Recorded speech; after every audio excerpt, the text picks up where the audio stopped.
Hello.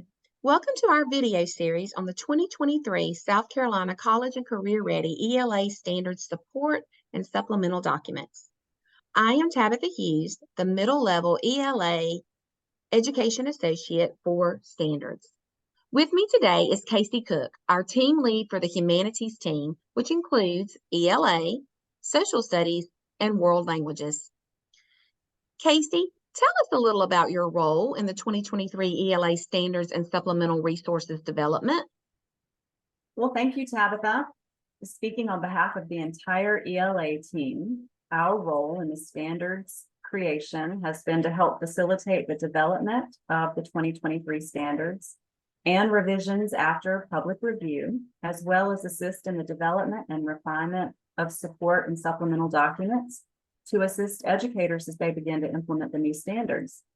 We also design and deliver professional development around the standards and support documents to varying audiences across the state and in various modes, such as in-person and virtual. Wow, that sounds like a lot of hard work. What support document will you be sharing with us today? Well, you're right, Tabitha. It is a lot of work, and we owe a debt of gratitude to the standards committee members who worked tirelessly to help create the new 2023 standards. Today, we're going to take a closer look at the text complexity support document. This document provides supplemental resources for the text complexity process located within the ELA standards document. So, Casey, you have reviewed the text complexity support document at length. What are the three most important components of this document? That's another great question. Mandy Hawker is the elementary ed associate. She was instrumental in developing the text complexity support document. Based on my observations of her work, I can say that educators will notice how truly supportive this resource is. The text complexity document includes ideas for implementation, answers to frequently asked questions, as well as examples of annotated text that have been reviewed for text complexity. Each of these components are equally important to the overall document. So we know educators don't have a lot of time, but we also know that they welcome high quality resources. So how do you suggest diving into the text complexity document? Well, I would recommend looking at the document within a PLC group or a teacher team. This document is meant to support discussion and learning, as well as answer frequent questions about text complexity. And having the support of a team will help deepen understanding and strengthen teachers' work around complexity of text. So, Casey, what is your advice to educators who are just starting to study the text complexity document? I would recommend setting aside some time to really study the document.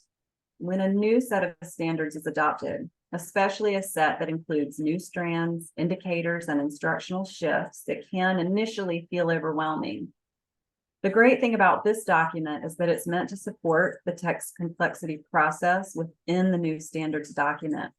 And once educators have become familiar with the 2023 standards, they'll be better prepared to read and determine the usefulness of the text complexity resource, and then apply concepts to their practice much more easily. I can absolutely see that. So how could this document be used to impact student learning? Well, the document is truly a valuable tool for professional learning communities. It was intended to be used by teams of educators to support discussions and explorations around the topic of text complexity. Tabitha, we know that students who consistently receive instruction in low complexity text, number one, experience fewer opportunities for strategic instruction in genre, text structure, and organization, vocabulary, core disciplinary ideas and concepts in science, math, history, the arts, and so on. Two, we know they encounter less exposure to sophisticated ideas and opportunities to experience the unfamiliar. And three, students don't have the opportunity to really develop adequate literacy competency and may eventually learn to recognize themselves as struggling learners in comparison with their classmates. Educators can use this document to support their work to provide students with meaningful and intentional experiences with rich, complex text. That is so true, Casey, about how students begin to see themselves. How can educators connect with you or the ELA team to learn more? Well, great question. I recommend reaching out to Mandy Hawker by email, which is often the quickest way to reach associates who are frequently traveling around the state supporting educators. Her email address is mwhawker, Hawker, mwhawker @ed.sc.gov. Well, thank you for sharing with us today, Casey. Educators, remember, you are the expert in your classroom. You make the best decisions for your students. We have enjoyed our time together today and hope you have found this video to be very helpful. Thank you. Thank you.